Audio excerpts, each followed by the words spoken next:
materia benedicite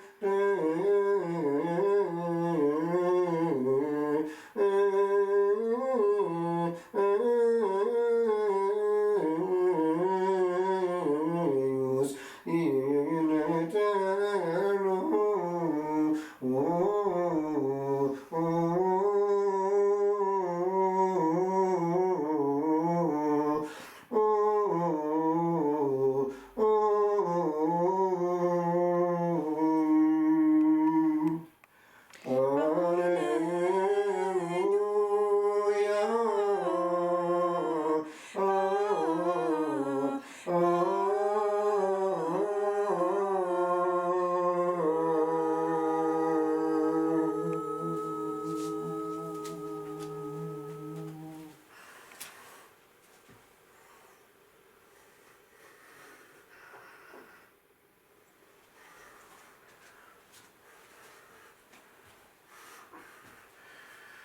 The Lord be with you. And with your spirit. A reading from the Holy Gospel according to Matthew. Glory to you, O Lord. A man came up to Jesus and kneeling before him said, Lord, have mercy on my son, for he is an epileptic and he suffers terribly. For often he falls into the fire and often into the water. And I brought him to your disciples, and they could not heal him. And Jesus answered, O faithless and perverse generation, how long am I to be with you? How long am I to bear with you? Bring him here to me. And Jesus rebuked him, and the demon came out of him, and the boy was cured instantly. Then the disciples came to Jesus privately and said, Why could we not cast it out? He said to them, Because of your little faith. For truly I say to you, if you have faith as a grain of mustard seed, you will say to this mountain, Move hence to yonder place, and it will move, and nothing will be impossible to you. The Gospel of the Lord. Praise to you, Lord Jesus Christ.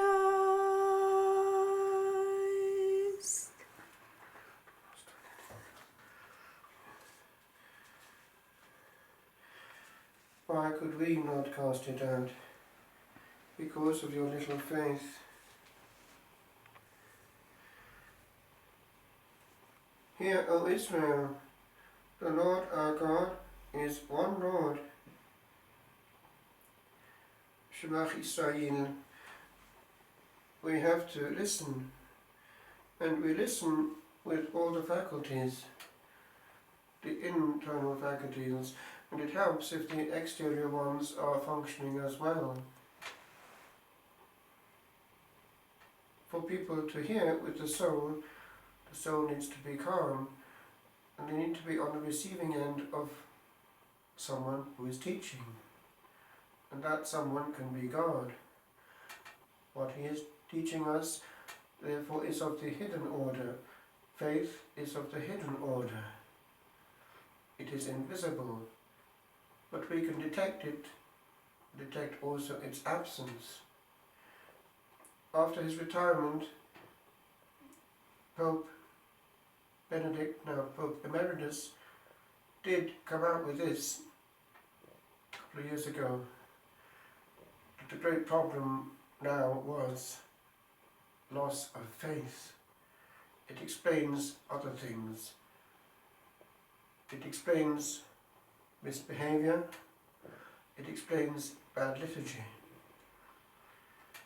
In the recent document coming from Rome, we do have one almost unnoticed important sentence.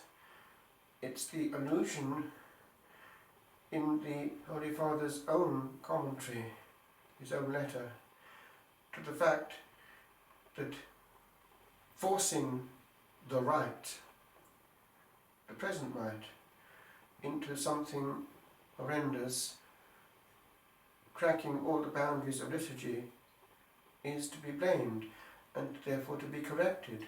That has not been looked into.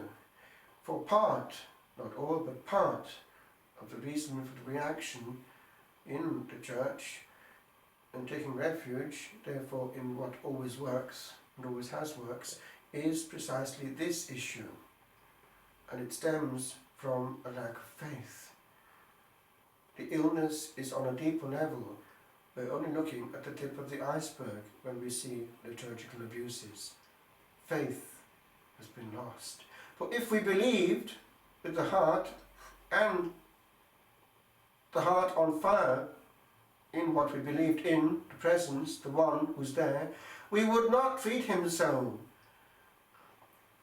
So we need to look at that issue before any other issue is, as it were, cosmetically addressed. Until we wake up to what we have and what we're handling badly, then we'll still be, whatever the right, be in a mess. The Lord would certainly have to say to us in our age, O faithless and perverse generation, how long am I to be with you? How long am I to bear with you? He would say that at many of our celebrations when he's hardly even thought about.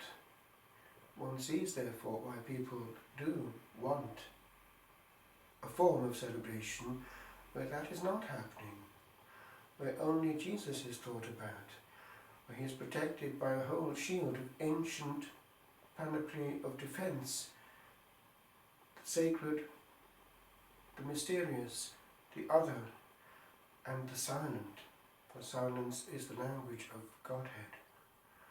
Words make it difficult for us to hear and for us to hear our silent God.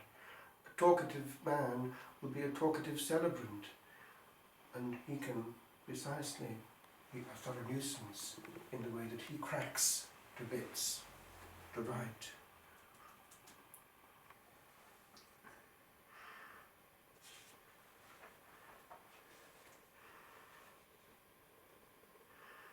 Our faith is not a matter of opinion, and when we talk about things, we're often talking about opinions.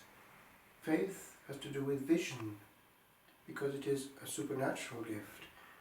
The eyes of faith see what God is seeing. The devil doesn't need faith, he sees the real presence in his own way, and he knows what hosts are consecrated and what are not. And faith is not, therefore, to be found in a situation of one part of the world or one point in time. One thinks of the way that Newman in the 1800s was in a situation where massively the Anglican belief was the norm within one island, England. But he was upset when he came across things in the Church Fathers like securus judicat orbis terrarum, the whole world judges securely. And he could see bit by bit that that wasn't the case in the Anglican Church. It wasn't the whole world, and it wasn't the whole of time either. He went to the bottom of it in a whole Tractatus, a book, when still an Anglican. The essay on the development of Christian doctrine. And he saw how, even as early as St. Vincent de Lerins, way back in the early centuries, the question of the development was there. It was the same, but each generation understood more and unpacked things even more. Quod semper, quod ubique, quod ab omnibus creditur. What always, what everywhere, what by all is believed. That is the Catholic faith he gave us to understand. And Newman saw and wrote that the only church that can have any semblance of rightly boasting in having the title Catholic, and therefore to be that of those Christians already using the title in the early church, was the Roman Catholic Church. And that word we remember, is to be found in the first writings, the early centuries, the universal, Catholicos. And so when we see the division in 1054, we see that the other word, important and still in the Roman canon, the Catholic and Orthodox faith, was taken by the Eastern Orthodox, but they couldn't use the word Catholic anymore because they didn't have Peter. And even now, it is only Catholics that can go to any church in the world and find that this is the same church. Now, we need therefore to be aware of the divine gift of faith in its unity and integrity, which is being attacked. We forget that loud noises and loud opinions do not affect the vision of God. It is the vision of God that we need to see, and the voice of God that we need to hear. Shema, hear Israel. We notice that the attitude of this poor father of the epileptic was to fall on his knees and to plead for mercy. That is the attitude of the listening creature. On our knees. Theology and worship is done on our knees. The freethinker sits and tells others what to think. Nel Deuteronomio questa preghiera è data a Israele, ci dice anche oggi, mattina e sera. Dobbiamo anche noi ascoltare la prima parola di San Benedetto nella regola, ausculta fini. L'atteggiamento della creatura è quello dell'ascolto. E questo ascolto è anche un guardare, una visione, la visione della fede, che non è un'opinione, è uno sguardo, è un percepire con gli occhi di Dio, le cose di Dio. Questo spiega un po' la situazione di oggi. Il dramma di oggi, dice Papa Benedetto in una lettera pubblicata dopo il suo ritiro in solitudine come Papa Emerito, è una crisi di fede che spiega tante altre cose, che sono il risultato di una malattia più profonda. Quanto riguarda la liturgia stessa, questa mancanza di fede spiega tante cose abusive. Un'anima che vede la presenza con gli occhi di fede si comporta in una maniera simile a questo padre di famiglia. Si prostra davanti e chiede pietà. Un'anima piena di sé si siede davanti a Dio e dice agli altri come pensare come Lui.